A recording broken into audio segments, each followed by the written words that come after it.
everyone, Lights and Gear is back with another flashlight review, and today's product is from the folks at Amutorch. I know of them, only have maybe one other light from these folks, and it's been a little while since I've seen one, but I was offered to take a look at the new TC750, so I thought, hey, why not? Anyway, the brand is Amutorch, and this is a rather large box because it's a pretty big flashlight. Big in a sense of long, but not, anyway, you can see that in a few moments here. The TC750 is a pretty intense flashlight. It's, you may almost call it a searchlight, if you will, and it has a very, very intense beam and a very powerful XHP LED. In any event, let's open up the box.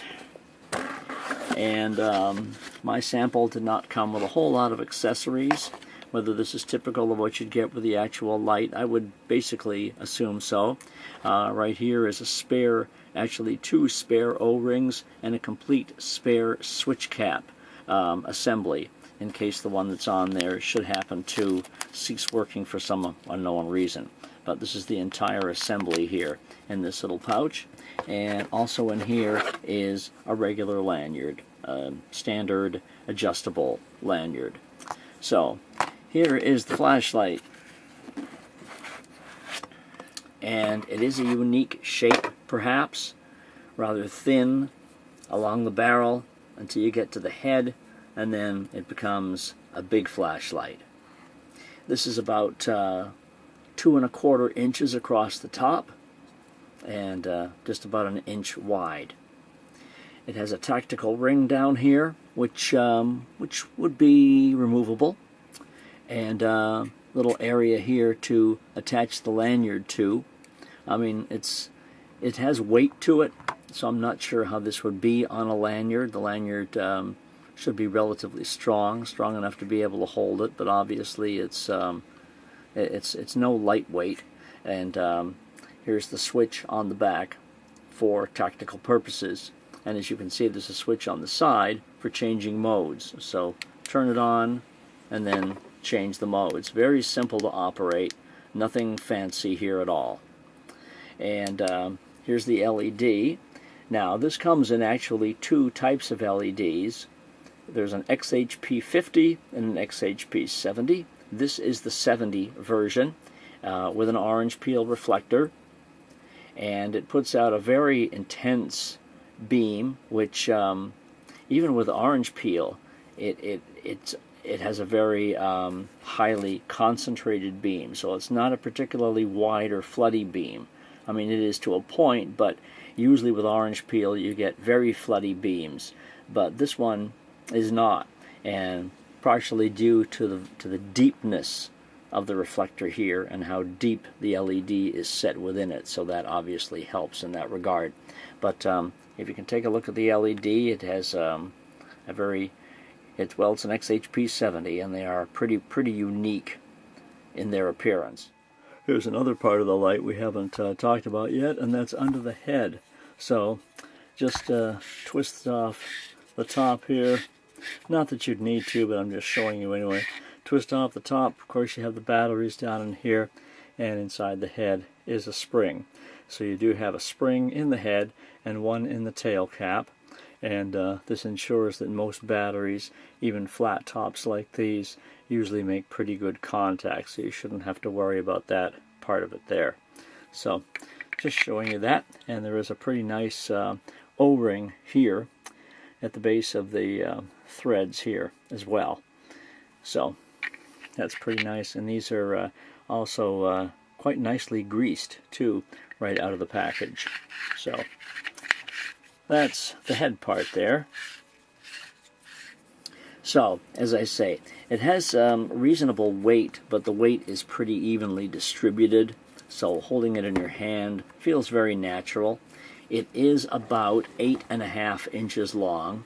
I have a cheat sheet here of information because the only manual, oops, I forgot to show you the manual. The manual it comes with is only good if you can read Chinese.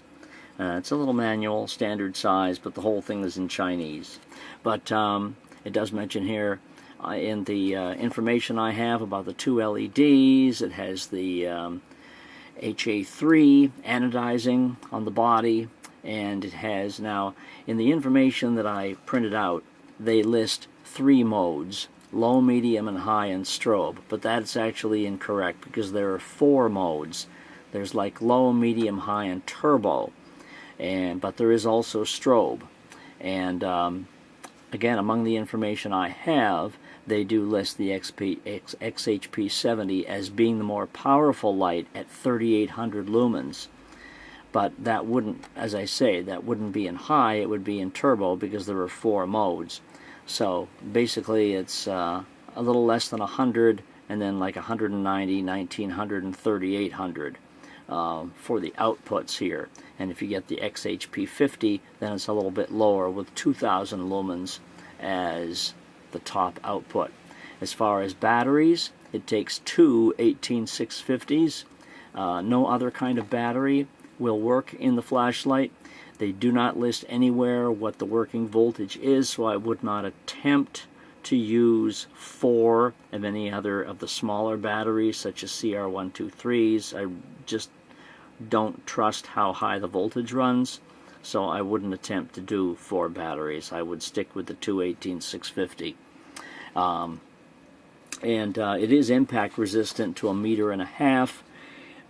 Beam distance is about 260 meters. It's IPX8 waterproof, and as I say, 280 grams they list as the weight. I weighed it with the 2 batteries, and it's over 12 ounces. So it's pretty good weight indeed.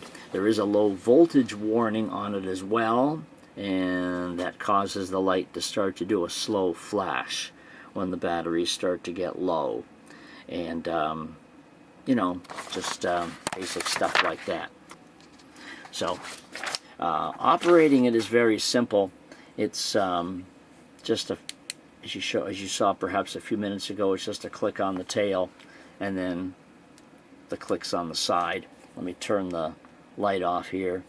As usual, now I'm not about to try to go outside at the moment and show you this. It's pouring rain out. So my website does have the outdoor beam shots, quite a few of them actually in the turbo mode, so I would check out my written review and you can see what it looks like outside.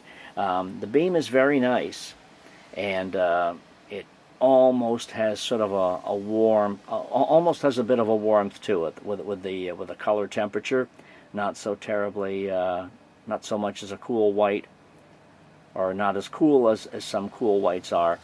So this would be low right here, this would be medium, this would be high, and this would be turbo. So it is pretty damn bright, as you can probably imagine. And again, my outdoor beam shots will prove that. To get to strobe, all you do is you do like a triple click, like 1, 2, 3 kind of thing. Just keep clicking as fast as you can, basically. And then once you're in strobe, all you do is give it one little click to take it back to the previous mode it was in. So returning to a previous mode is as simple as that, or just press the rear button, of course, and turn it off. Turning, or rather pressing that button quickly is the key to engaging strobe. Otherwise, you're sort of pressing it again and again and just advancing the mode instead of actually engaging strobe. But doing it as fast as you can is the best way to get strobe. Anyway, that's pretty much the flashlight. Actually, I didn't show you the batteries that I have in here, which is important to mention. And so hang on here one second. But yeah, I mean, it is a nice flashlight, a nice utility light, and not the easiest thing to put in a pocket, of which that would be quite impossible, but to take on a boat or something like that, or in a backpack or whatever, it will certainly come in handy for seeing at great distances and even fending off attackers if need be, given its weight. But the batteries, yeah, I didn't show you that. Here's your spring in the tail cap. And as I say, 18650s are the batteries to use. I would recommend high drain cells, such as these, or something of a Panasonic or a Samsung or a 30Q Nature, that kind of thing. These ones I just happen to put in while my others are charging. But you know, I would recommend a good quality battery. And the other thing about it, of course, is the batteries do have to go in series, not in parallel. Flashlight experts often don't really agree with that. The best flashlights, such as Nightcore, which do use a double battery system, usually always have them in parallel, not in a series, since that is the parallel is the safest way to use batteries.